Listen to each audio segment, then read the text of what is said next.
Estimados alumnos, el día de hoy desarrollaremos la clase del sistema reproductor femenino.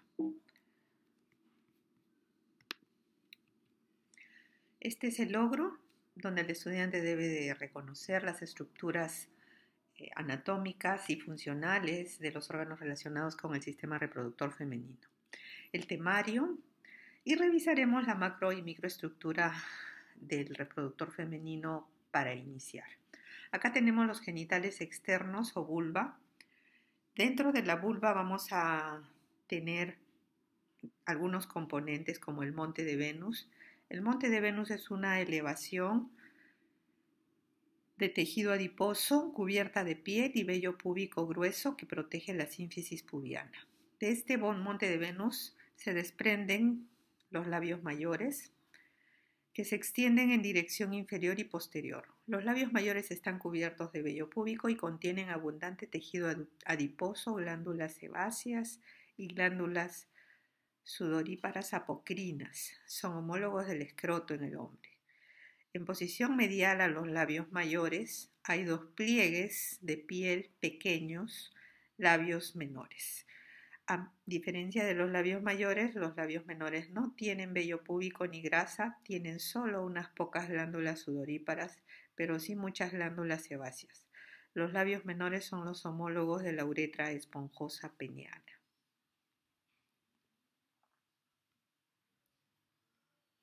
Aquí tenemos una imagen de la cirugía estética que se está realizando en los últimos años de los labios menores. Existen pacientes que estéticamente sienten incomodidad por tener la elongación de los labios menores por estímulo hormonal durante la edad fértil y entonces recurren al cirujano, al ginecólogo para poder hacer esta resección, esta reparación y la formación estética de los labios menores. Los genitales, dentro de los genitales externos también vamos a considerar al vestíbulo. Dentro del vestíbulo vamos a encontrar al clítoris, vamos a encontrar a los labios menores y vamos a encontrar al meato uretral. El meato uretral es la salida de la uretra femenina, la cual va a tener solo 4 centímetros de longitud, ¿no? Y paralela a ella vamos a tener dos glándulas denominadas glándulas de Skene. Las glándulas de Skene son aquellas que son las homólogas de la próstata masculina y van a tener la secreción durante el acto sexual. Hacia la parte media vamos a tener el orificio vaginal, el cual va a estar cubierto por una mucosa que es el himen, y por detrás vamos a encontrar a dos orificios a ambos lados, las glándulas de Bartolino. Estas glándulas de Bartolino también secretan un fluido transparente durante la relación sexual y suele infectarse frecuentemente con una serie de bacterias y se empiezan a producir las llamadas Bartolinitis, las conocidas Bartolinitis. Acá tenemos al clítoris, ¿no? El clítoris sabemos que es un resto embrionario del tubérculo genital. Tenemos que está formado por el glande, el cuerpo y dos raíces.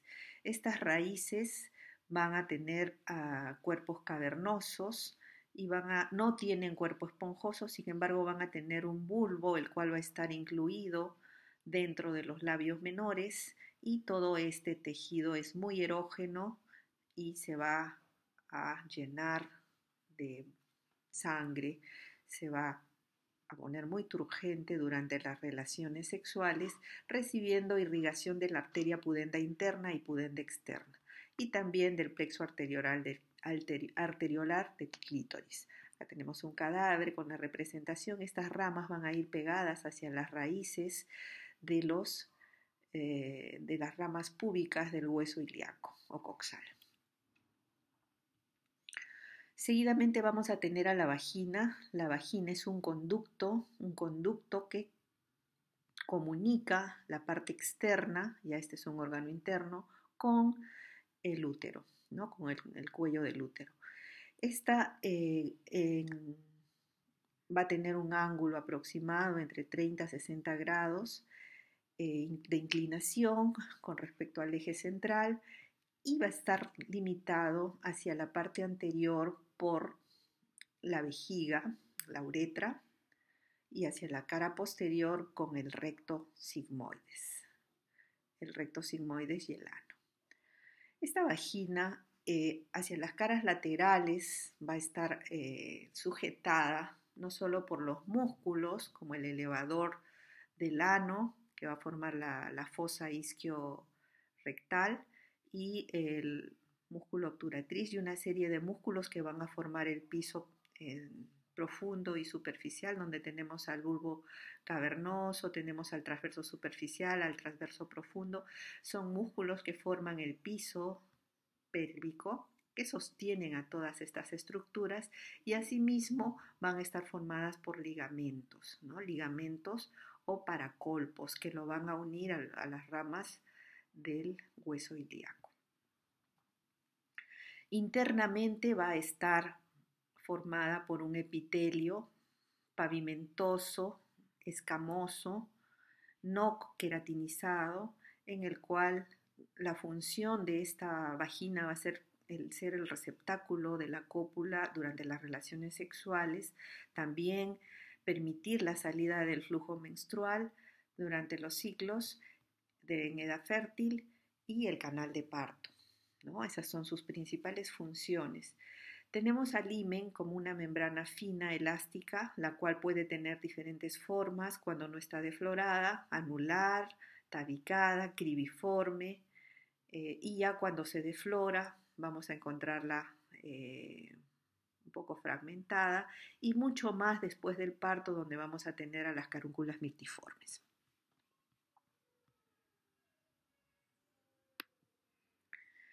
El útero es otro de los órganos internos, ¿no? La medida del útero es más o menos 7 por 4 por 3 centímetros, sus 3 dimensiones. Va a estar ubicado en la cavidad pélvica media, limitada hacia adelante con la vejiga y hacia atrás con el recto sigmoides, y va a tener partes, ¿no? Las partes del útero van a ser el fondo, el cuerpo, el istmo, el cuello del útero, ¿no? Dentro del fondo es la parte donde se van a introducir las trompas de falopio, los oviductos. En el cuerpo es donde va a anidar el saco gestacional. El istmo es aquel que une el cuerpo con el cuello y el que se va a transformar en segmento durante las gestaciones en el último trimestre. El cuello es importantísimo, como vamos a describir más adelante, es una estrechez que la une a la vagina, ¿no? Y que se va a visualizar mediante una serie de estudios, la colposcopía.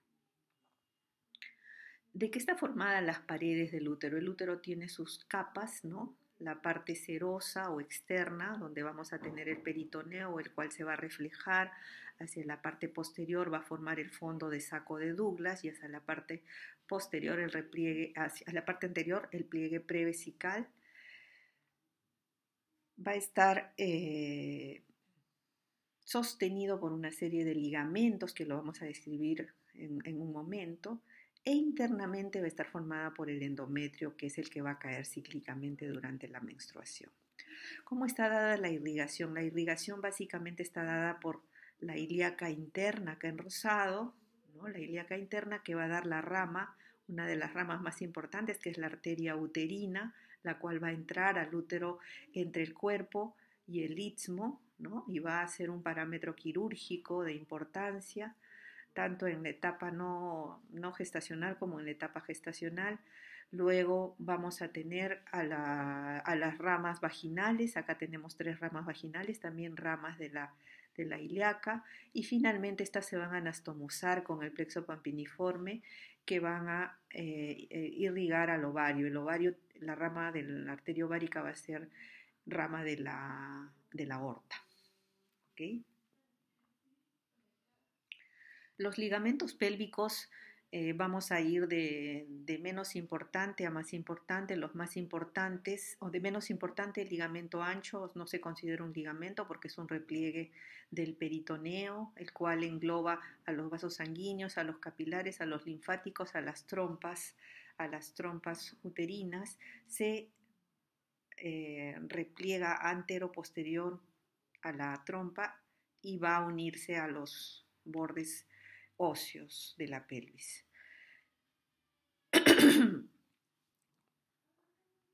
Luego tenemos el ligamento redondo, ¿no? ¿Cuál es la importancia del ligamento redondo? Que va a estar por delante del ingreso de las trompas hacia el útero, por delante, y su fase terminal o la parte más distal va a estar insertado en los labios mayores a manera de cintillos, pasando por el conducto inguinal. Luego vamos a tener a los dos ligamentos más importantes, que es el ligamento útero-sacro, que va desde el sacro hasta la parte posterior del istmo, en forma de V invertida. Luego vamos a tener los ligamentos cardinales o de McEnroth, que son los que, o llamados parametrios, los que lo unen al hueso a través del cérvix del istmo, ¿no? Estos ligamentos son importantísimos en el diagnóstico del cáncer de cérvix y el estadiaje que se hace. Dentro de la microestructura del útero vamos a tener que posee miometrio, posee perimetrio y posee el endometrio, ¿no? Los vasos que van a dividirse, vamos a tener la arteria arqueada, las arterias radiales, luego tenemos los vasos rectos y las arterias espirilares, que son las que van a ingresar al endometrio y son las que van a caer durante la menstruación. ¿Qué tipos de endometrio vamos a conocer? Tenemos 3 tipos. El tipo proliferativo, que va a estar formado por glándulas, ¿no? El endometrio va a ser un tejido conectivo con abundantes glándulas rodeada de epitelio cilíndrico, el cual va a tener muchos receptores hormonales y va a tener también muchas secreciones de sustancias que se relacionan con la fertilidad y va a tener cambios cíclicos. Los cambios cíclicos tienen que ver con los nombres. La primera fase va a ser la fase proliferativa, donde las glándulas van a ser rectas, tubulares, con poca producción de glucógeno. La segunda forma cíclica también va a ser el endometrio secretor, en el cual vamos a encontrar una serie de tortuosidades en las glándulas que se van preparando ya para recibir el saco gestacional y que van a tener mucho glucógeno en su interior. Y finalmente tenemos el endometrio menstrual, el cual ya va a tener algunas hemorragias, como vemos ahí, ¿no? Va a haber contracción de las arterias espiriladas y isquemia y hemorragia estromal, como estamos viendo acá. Las capas del endometrio se van a dividir en compacta, la superficial, esponjosa y la basal o funcional. Esto es importante, ¿por qué? Porque la que cae con la menstruación siempre debe ser solo la capa esponjosa y la capa compacta. La capa basal debe permanecer indemne para poder procrear y para poder mantener el ciclo menstrual durante la vida fértil. Si esto no sucediera, podríamos tener lesión de la capa basal con fibrosis y a esto se llama el síndrome de Asherman. El cuello del útero. El cuello del útero vamos a ver, como vemos acá, es la parte más distal del útero que se caracteriza porque va a tener un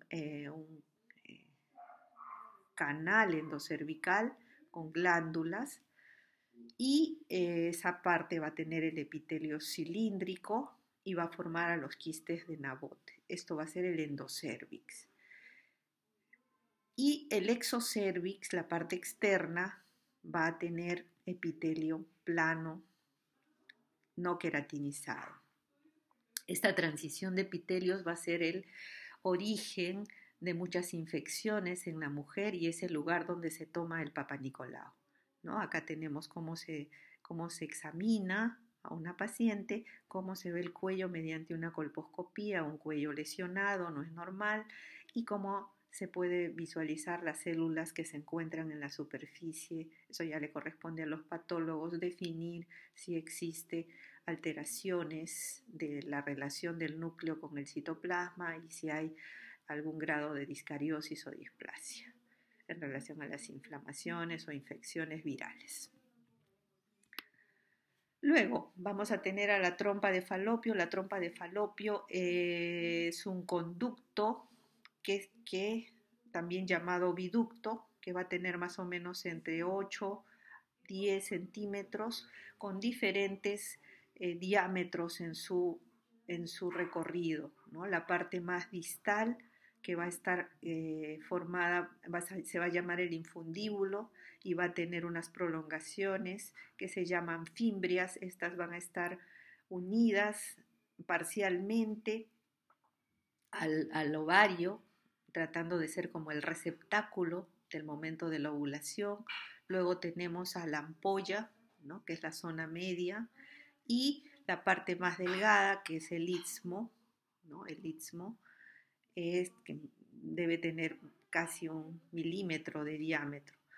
La parte del infundíbulo debe tener este aspecto histológico completamente normal, con células cilíndricas, ciliadas, las cuales van a permitir un traslado del óvulo o un pasaje de los espermatozoides para que se produzca la fecundación.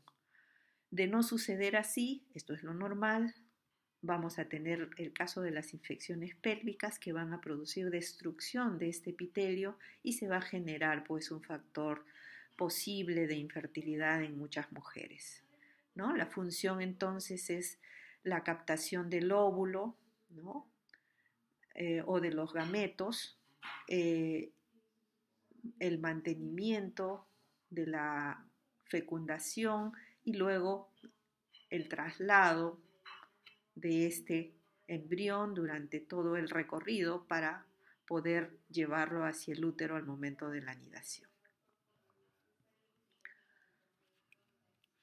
Los ovarios son gónadas femeninas, homólogos de los testículos masculinos intraperitoneales e intrapélvicos.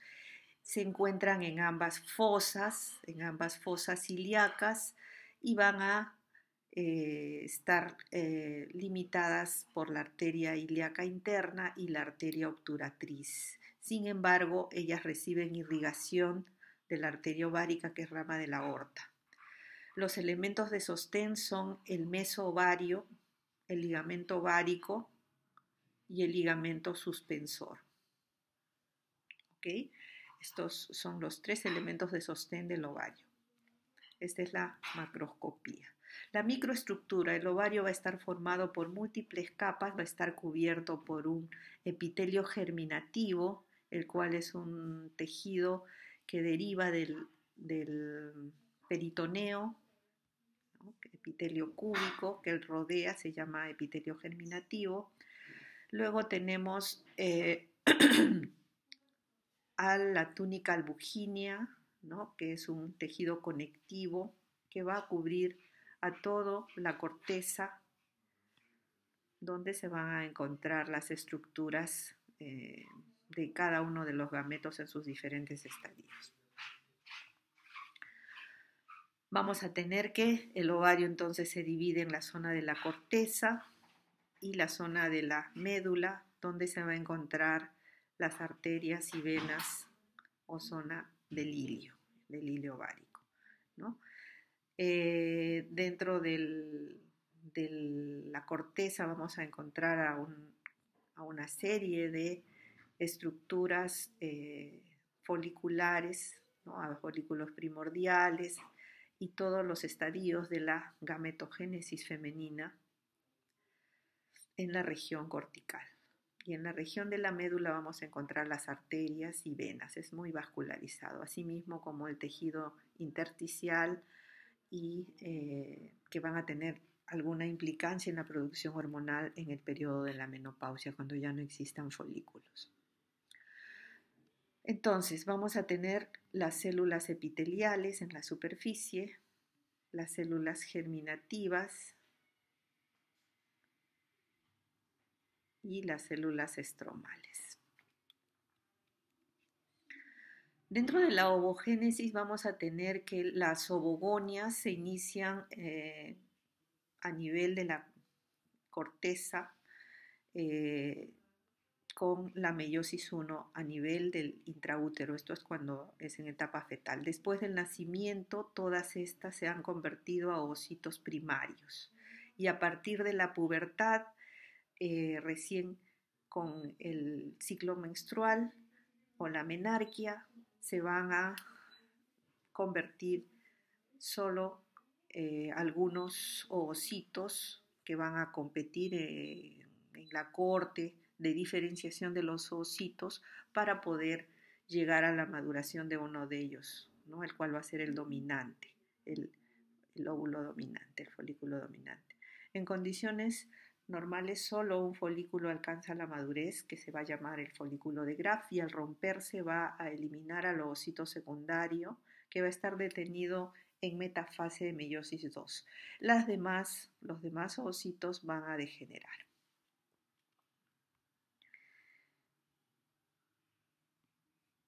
Continuaremos conversando sobre el desarrollo de los folículos ováricos. Para poder entender el trastorno del ciclo menstrual debemos inicialmente comprender algunos aspectos básicos de la fisiología. Los folículos empiezan a su maduración a partir de la semana sexta a séptima de vida intrauterina. Aumentan en gran número hasta alcanzar la semana 20, más o menos hasta llegar a unos 6 a 7 millones de ovocitos. Y solo 300 a 400 mil quedarán al nacer luego de haberse provocado una atresia. Y de estos solo 400 óvulos llegarán a la madurez completa, llegando a la ovulación. La mayoría de ellos sufren un proceso de crecimiento inicial y luego se inicia la atresia.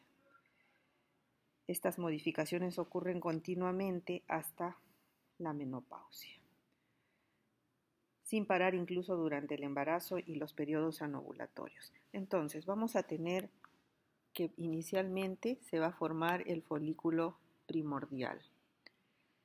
El folículo primordial está compuesto por un ovocito primario rodeado de una capa de células, una sola capa de células planas que en conjunto van a medir más o menos 15 milímetros.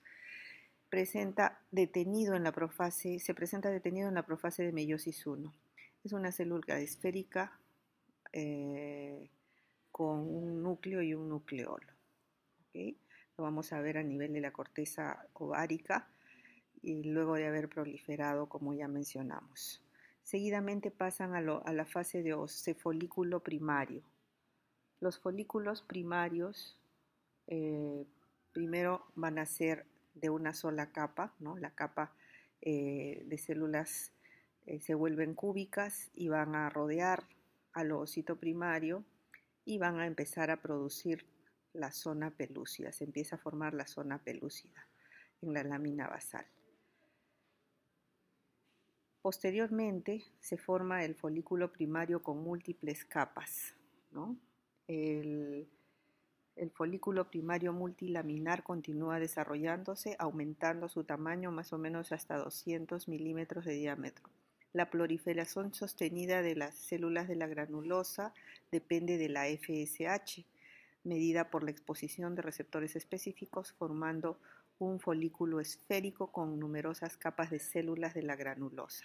Alrededor del ovocito primario se está empezando a diferenciar las células, mejor dicho, las sustancias proteicas liberadas tanto por las células de la granulosa como por el ovocito, que formarán la zona pelúcida organizada. Esta zona pelúcida está formada por glucoproteínas, que son las glucoproteínas ZP1, ZP2 y ZP3.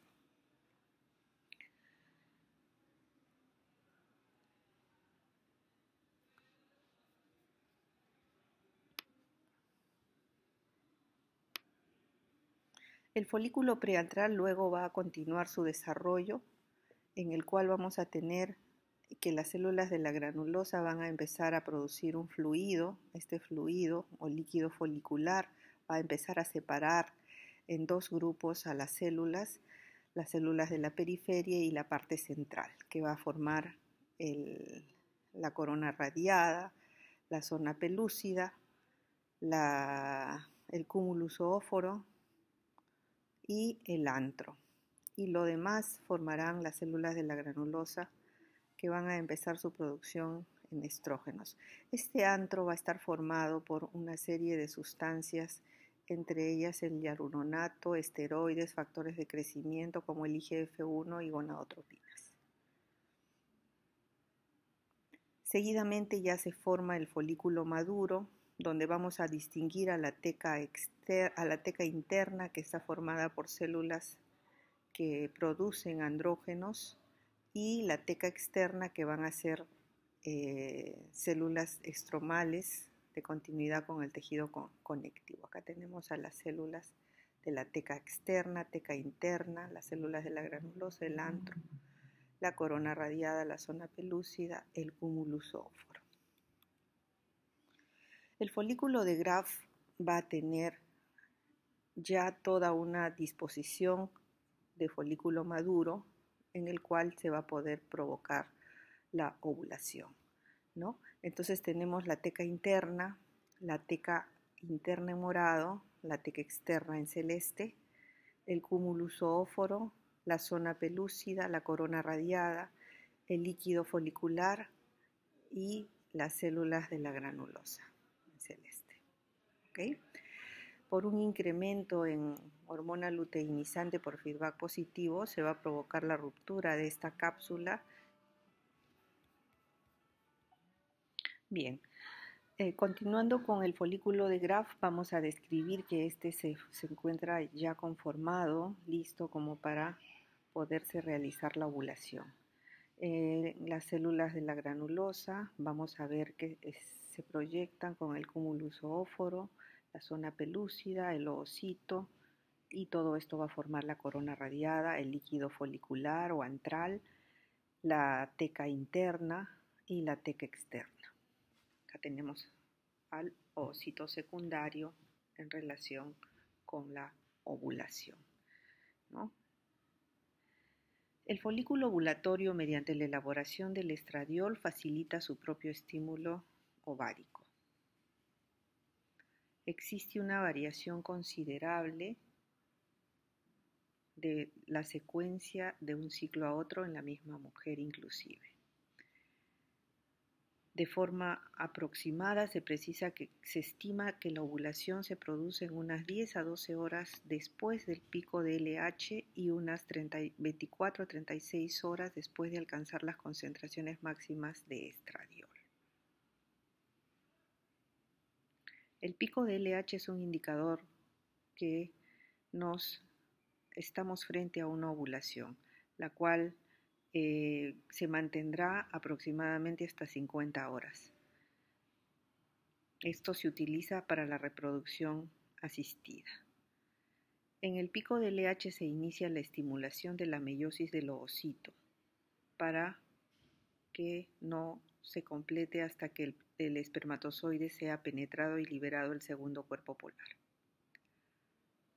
Los factores locales que evitan la maduración prematura del oocito y la luteinización van a permitir que la actividad del AMP cíclico inducida por la LH supera la acción inhibitoria local del inhibidor de la maduración del oocito, el OMI, y el inhibidor de la luteinización, LI, que suele ser la endotelina.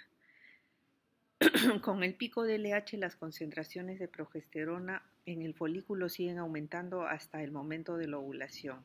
El aumento progresivo de progesterona puede actuar para terminar el pico de LH, pues ejerce una retroalimentación negativa con concentraciones más altas.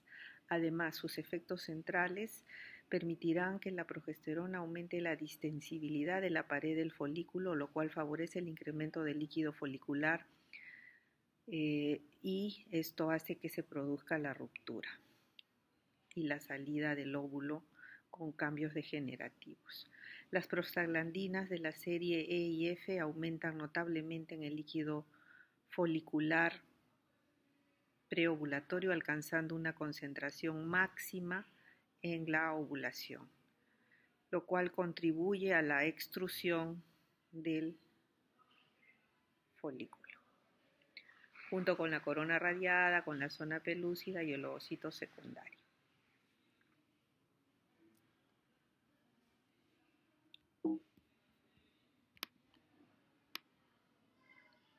El cuerpo lúteo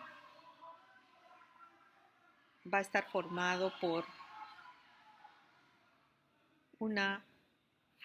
por el resto de células de la granulosa y células tecales, las cuales van a, luego de la ruptura, provocarse la formación de un aspecto vacuolado asociado al cúmulo de un pigmento amarillo, la luteína. Durante los 3 primeros días de ovulación, posovulación, las células de la granulosa siguen aumentando los primeros días y las células luteínicas tecales pueden diferenciarse de la teca y el estroma para convertirse en una parte del cuerpo lúteo. Los capilares comienzan a penetrar las células de la granulosa tras el cese del pico del LH y alcanzan la cavidad central. Existe una angiogénesis y el aumento del factor de crecimiento del endotelio vascular o VEGF. El día 8 o 9 tras la ovulación se alcanza un pico de vascularización. Esta hiperestimulación ovárica genera que se produzca la secreción de progesterona, ¿no? Estas células van a secretar progesterona y en menor proporción estrógenos. El cuerpo lúteo rápidamente degenera, aproximadamente entre 9 a 11 días tras la ovulación. La elevación prematura de las concentraciones circulantes de estradiol en la fase lútea temprana inducen al rápido descenso de los niveles de progesterona. Esta acción estrogénica puede estar mediada por el óxido nítrico, el cual estimula la síntesis luteínica de prostaglandina, siendo importante la prostaglandina F2-alfa, y reduce la producción de progesterona, la cual inducirá apoptosis a las células lúteas. Y luego se forma la atresia de la célula de la granulosa.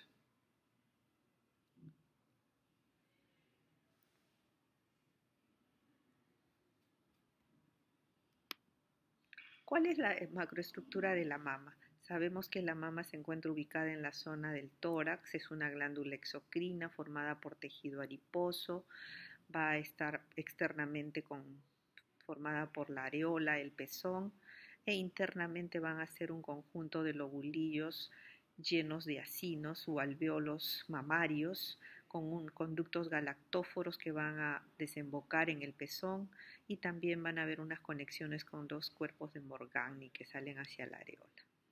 Todos ellos van a estar rodeados de unas células mioepiteliales que van a tener receptores para oxitocina, mientras que el epitelio alveolar tendrá receptores para la prolactina, para la producción de leche. ¿Cómo se relacionan las hormonas y el sistema reproductor femenino? La síntesis de estrógeno y progesterona sabemos que dependen del colesterol. Como esteroides van a depender de toda la secuencia hormonal que ya conocemos, y los andrógenos, que van a ser precursores, van a formar mediante las enzimas en la célula de la granulosa, convertirán la testosterona en 17-beta-estradiol. Esta aromatasa será estimulada por la secreción de FSH. Las células de la teca van a sintetizar progesterona y andrógenos al ser estimuladas por la hormona luteinizante. La mayor cantidad de andrógenos difunde hacia las células de la granulosa y solo una cantidad mínima de ellos es secretada a la circulación general. La FSH va a estimular a las células de la granulosa para la producción del estradiol, del 17-beta-estradiol, que es el principal estrógeno. Existen otros estrógenos como el estriol y la estrona, ¿no?, producidos en la placenta y en el tejido adiposo. Estas células también van a producir inhibina, van a producir relaxina y van a producir activina. ¿Cómo es la regulación ovárica? Tenemos la secreción de GnRH a través de las células del hipotálamo, las cuales por la eminencia media van a ir al sistema porta y van a estimular a las células de la adenohipófisis, como ya sabemos, para la producción de hormona luteinizante y hormona folículo estimulante, las cuales van a estimular mediante su receptor de membrana, desencadenan los segundos mensajeros proteína quinasa y van a degradar al colesterol para llegar a la pregnenolona, formar los andrógenos en las células tecales. Estos andrógenos van a servir de precursores de los estrógenos que van a pasar por vía paracrina de la zona de la teca interna a la zona de la granulosa, para que por estímulo de la FSH, que también tiene un receptor proteína G, y activará los segundos mensajeros, dentro de ellos la proteína quinasa, que participa en la activación de la aromatasa, y esta aromatasa será la que convierta a los andrógenos en estrógenos en la célula de la granulosa. También se va a producir inhibina, que es un péptido, ¿no?, junto a la relaxina, que sirve para el momento del parto, como vamos a ver más adelante, y estos van a inhibir al eje, ¿no? El estrógeno va a participar como inhibidor de la LH y en algún momento será feedback positivo, en algún momento, en el momento de la ovulación. Como vemos acá, entonces existe la producción de relaxina que inhibe las contracciones uterinas en el músculo uterino y incrementa la flexibilidad y la dilatación, la flexibilidad del pubis y la dilatación del cuello. Los estrógenos van a participar en el desarrollo de las características sexuales secundarias femeninas, en el desarrollo mamario, en el incremento del anabolismo proteico y la disminución del LDL en el torrente sanguíneo, que va a disminuir el riesgo de dislipidemias. Va a haber una moderada inhibición de la GnRH, de la FSH y de la LH. La progesterona, en cambio, producida ya en el cuerpo lúteo, en las células que forman el cuerpo lúteo, estas también van a trabajar en el endometrio, van a producir que el endometrio se transforme en células secretoras, preparándolas para la implantación del cigote, y también va a preparar a las glándulas mamarias para la etapa de la secreción de leche. Va a inhibir a la GnRH y a la LH, y la inhibina va a inhibir a la FSH y a la LH, siendo producida en las células de la granulosa. El ciclo menstrual, entonces, es una correlación entre el ciclo ovárico, la temperatura corporal, las hormonas de la pituitaria, las hormonas ováricas y el endometrio. Entonces, en este gráfico podemos correlacionar las etapas del ciclo menstrual. El ciclo menstrual se ha considerado como ideal el día 0, el día que se inicia la menstruación, con la caída de todas las hormonas. Y este va a estimular a que empiecen a incrementarse la FSH y la LH por feedback negativo, y esto estimulará la diferenciación de los folículos a nivel del ovario, los cuales van a empezar con la producción hormonal inicialmente de estradiol y luego de progesterona, ¿no? Estos van a estimular al endometrio para que éste prolifere y empiecen a desarrollar las glándulas en la capa funcional que ya describimos para la formación de las glándulas endometriales, las cuales se van a preparar. Luego de la ovulación va a empezar la producción de progesterona, ¿no? Que también va a producir en menor proporción estrógenos que van a terminar de formar este endometrio listo para la etapa de la nidación, del gameto fecundado. De no ser así, el cuerpo lúteo se atresia y luego empieza a aparecer el cuerpo albicans, empieza a caer las hormonas, tanto la progesterona como los estrógenos, y esta caída va a generar una isquemia a nivel endometrial, lo cual provocará la ruptura de los vasos epidilares y la catamenia, ¿no? Cerrándose el ciclo de los 28 días. Es así que se considera que a la mitad del ciclo se debe dar la ovulación.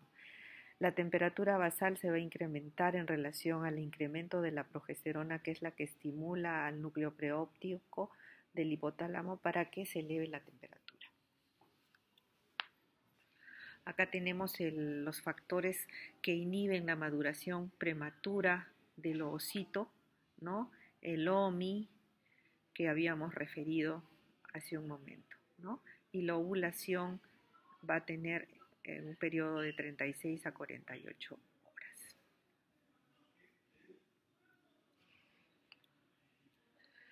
Dentro de las fases del ciclo menstrual es necesario recordar que la fase folicular va a tener un feedback negativo, ¿no? El ovario. El estradiol va a producir un feedback negativo tanto para la FSH, ¿no? y un feedback positivo desde la GnRH hacia el hipotálamo, hacia la producción de luteinizante. No, esto no me gusta. El ciclo menstrual va a tener ciertas fases. Sabemos que los estrógenos se van incrementando durante el ciclo, luego esto va a producir un incremento de la luteinizante, lo cual va a dar origen a una serie de eventos bioquímicos y se dará la ovulación.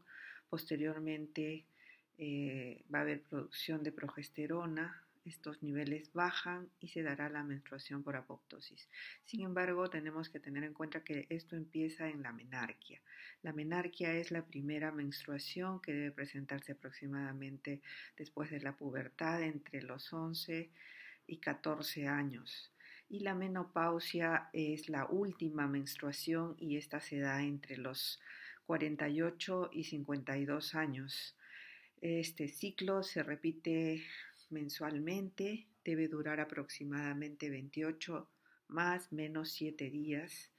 Los cambios hormonales van a responder a una retroalimentación negativa en la mayor parte del ciclo. Sin embargo, a la mitad del ciclo vamos a ver que existe una retroalimentación positiva tanto del estradiol como de la progesterona en menor proporción a la LH y a la FSH.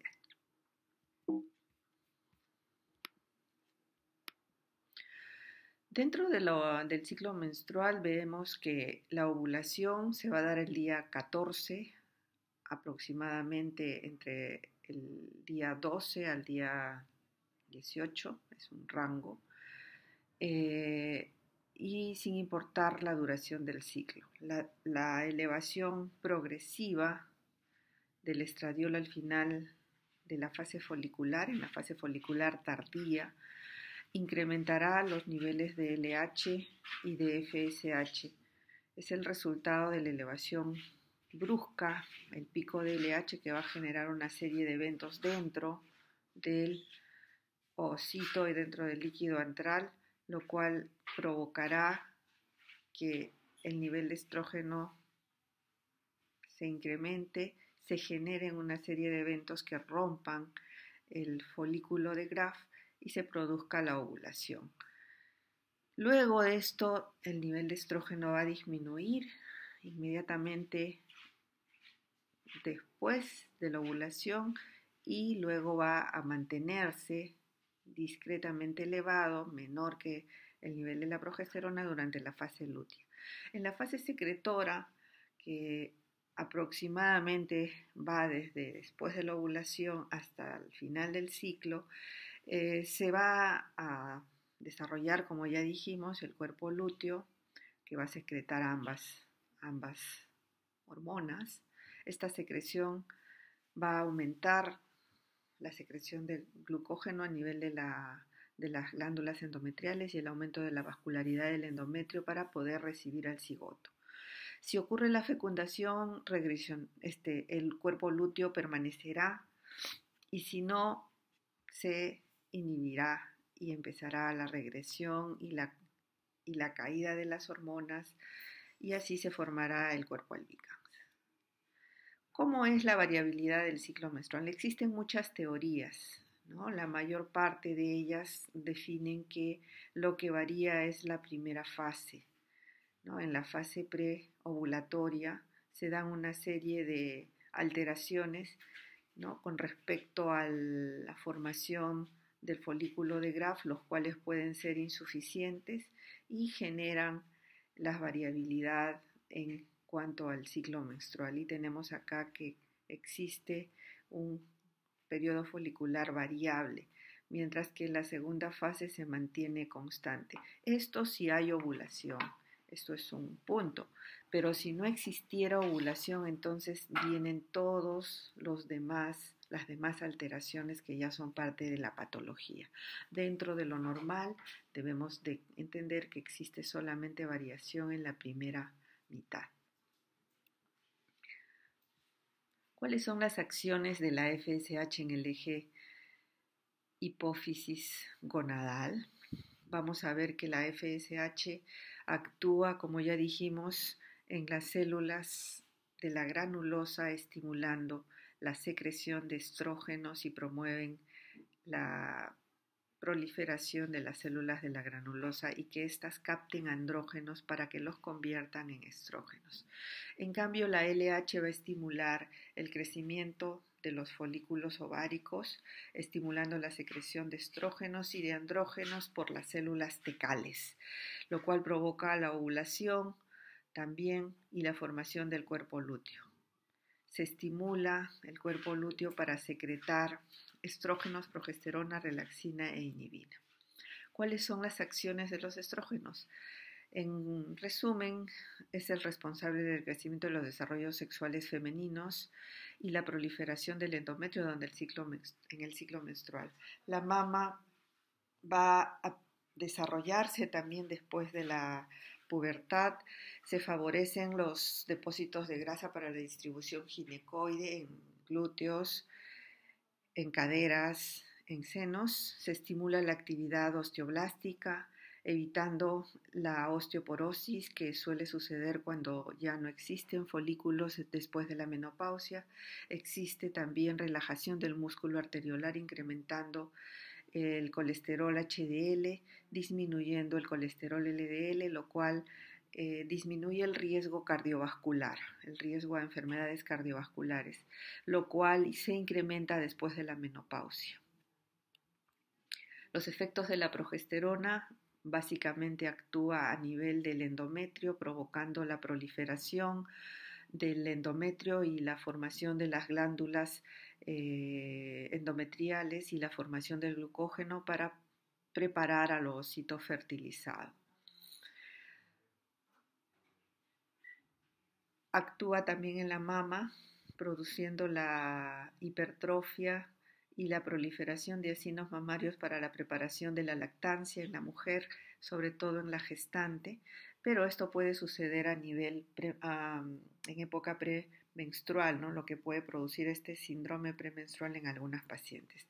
A nivel hipotalámico, la progesterona actúa inhibiendo la formación del GnRH, aunque en menos proporción que los estrógenos. Sin embargo, es necesario comentar que los estrógenos van a producir inhibición de la GNRH de manera indirecta porque activan a las neuronas GABAérgicas. Mediante las neuronas GABAérgicas inhibirán a la GNRH, no de manera directa. También la progesterona va a excitar al centro térmico a nivel hipotalámico, lo cual va a incrementar la temperatura basal en la segunda mitad del ciclo. La disminución del número de receptores estrogénicos en endometrio y el aumento de las enzimas que metabolizan el estradiol va a ser un efecto de la progesterona, es decir, que la progesterona va a disminuir la acción de los estrógenos a nivel estrogénico, a nivel endometrial.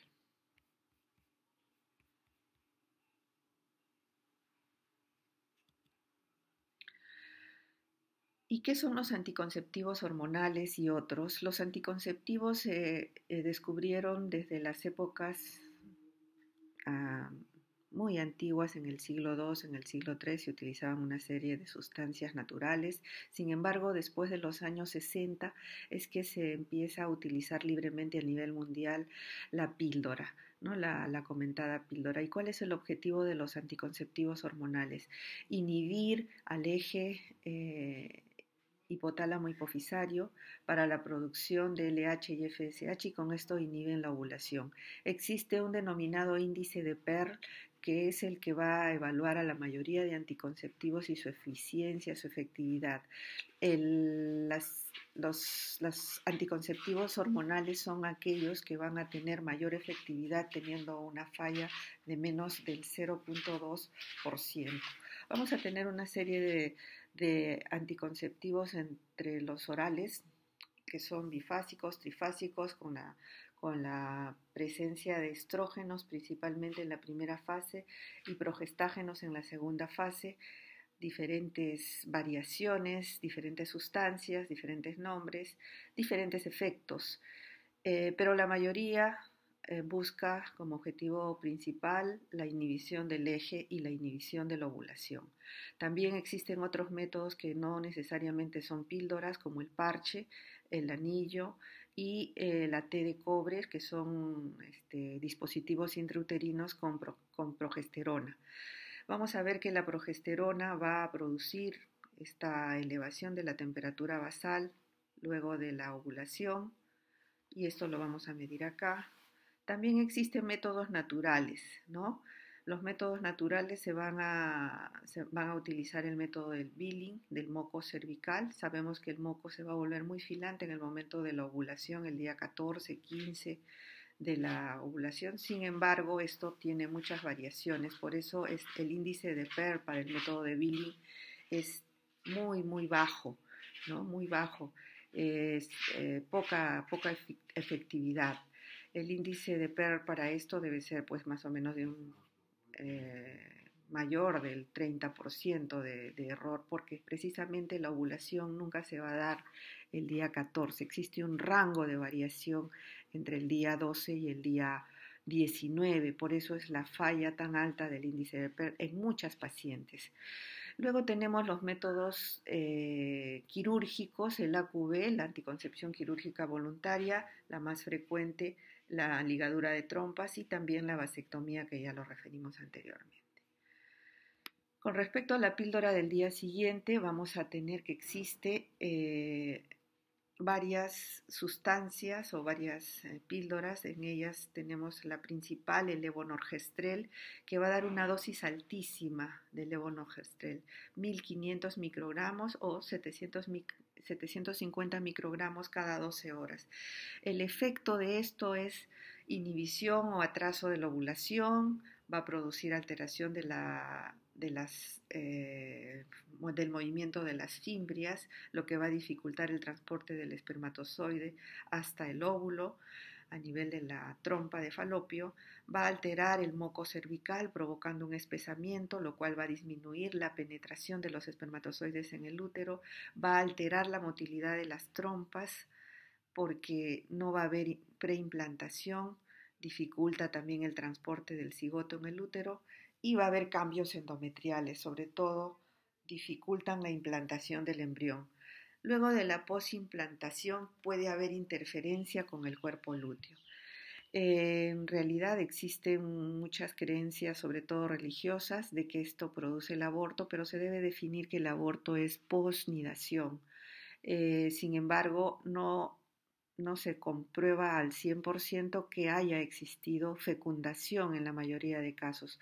La mayoría de efectos de la píldora del día siguiente se refieren a alteraciones de la ovulación, alteraciones de los movimientos de las trompas, del moco cervical. Básicamente no se considera como abortivo. Bueno, eso es todo por hoy y será hasta una próxima oportunidad. Muchas gracias.